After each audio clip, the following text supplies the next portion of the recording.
Identifikasi isu. Proses rekonsiliasi laporan pertanggungjawaban BLUD Puskesmas dan RSUD masih dilakukan secara manual. Rekonsiliasi yang dilakukan secara tatap muka dan menggunakan dokumen cetak tentu menimbulkan beban waktu dan biaya karena seluruh pihak masih diwajibkan hadir secara langsung meskipun lokasinya jauh dari tempat dilakukannya rekonsiliasi. Kondisi tersebut tentu menurunkan efisiensi dan berpotensi menunda pelaksanaan apabila terjadi kendala seperti keterbatasan kehadiran pegawai atau gangguan cuaca. Selain itu, penggunaan dokumen cetak tentu turut meningkatkan biaya operasional karena memerlukan kebutuhan tambahan berupa kertas, tinta, dan proses percetakan. Adapun gagasan pemecah isu tersebut dapat dilakukan dengan menggunakan depth analysis, yaitu dengan memperhatikan keadaan existing atau keadaan sekarang, keadaan yang diharapkan atau keadaan ideal, dan juga penyebab masalah dari isu belum optimalnya proses rekonsiliasi laporan pertanggungjawaban BLUD Puskesmas dan RSUD pada bidang perbendaharaan.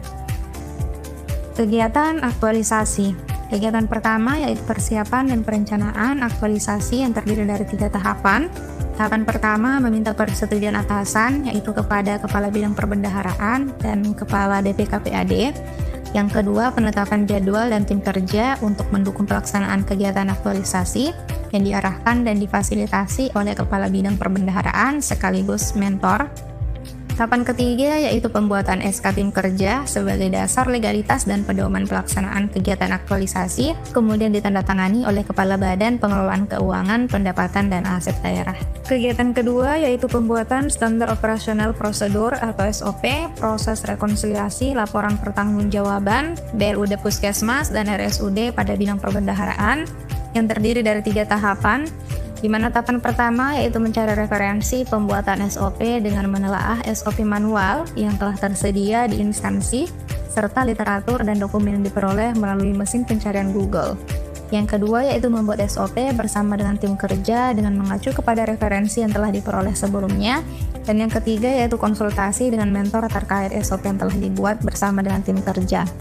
Kegiatan ketiga yaitu pembuatan akun Google dan Google Form yang terdiri dari 4 tahapan. Di antaranya, tahapan pertama adalah menyiapkan nomor telepon sebagai syarat pendaftaran akun Google.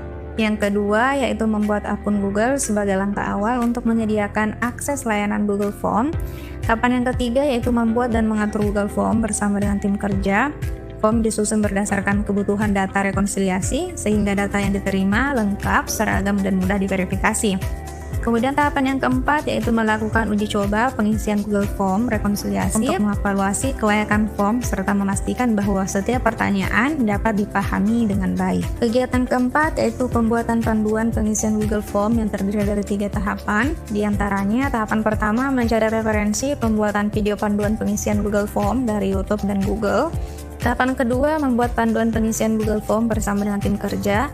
Penyusunan panduan ini bertujuan memastikan setiap BLUD melakukan pengisian dengan benar. Tahapan yang ketiga, konsultasi dengan mentor terkait panduan pengisian Google Form yang telah dibuat berupa video dan modul melalui WhatsApp untuk memastikan panduan yang dibuat telah sesuai. Kegiatan kelima yaitu sosialisasi penggunaan Google Form dalam proses rekonsiliasi laporan pertanggungjawaban BLUD Puskesmas dan RSUD yang terdiri dari 3 tahapan.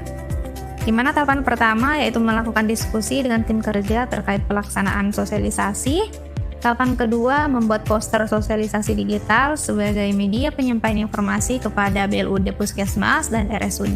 Dan tahapan ketiga yaitu melakukan sosialisasi dengan membagikan poster digital melalui website resmi BPKPAD dan akun Instagram BPKPAD serta membagikan video panduan pada WhatsApp grup BLUD. Kegiatan keenam yaitu monitoring dan evaluasi yang terdiri dari 3 tahapan. Di antaranya, tahapan pertama menghubungi pihak BLUD Puskesmas dan RSUD terkait jadwal pengumpulan data laporan pertanggungjawaban. Tahapan kedua melakukan rekonsiliasi laporan pertanggungjawaban yang telah dikirim oleh BLUD. Dan tahapan ketiga melakukan evaluasi hasil rekonsiliasi laporan pertanggungjawaban melalui Google Form yang dilakukan dengan membagikan survei kepuasan kepada BLUD Puskesmas dan pegawai di bidang perbendaharaan. Berikutnya rekapitulasi realisasi nilai berakhlak pada kegiatan aktualisasi. Pada tabel tersebut terlihat bahwa nilai berakhlak yang paling dominan muncul pada kegiatan aktualisasi adalah berorientasi pelayanan, akuntabel, dan kolaboratif. Rencana tindak lanjut sebagai upaya pengembangan aktualisasi pada bidang perbendaharaan, direncanakan penyediaan fitur baru berupa aplikasi pembuka yang mengintegrasikan beberapa menu layanan dalam satu akses terpusat. Melalui aplikasi tersebut, pengguna dapat memilih menu pengajuan dan verifikasi permintaan GUTU bagi SKPD, serta menu pengumpulan laporan pertanggungjawaban bagi BLUD.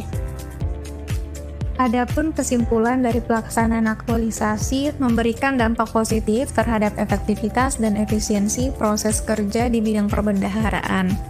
Digitalisasi ini mempermudah BLUD dalam penyampaian data tanpa harus datang langsung ke tempat rekonsiliasi, sehingga menghemat waktu, tenaga, dan biaya. Hasil evaluasi menunjukkan bahwa sebagian besar BLUD merasa terbantu dan menyukai mekanisme ini.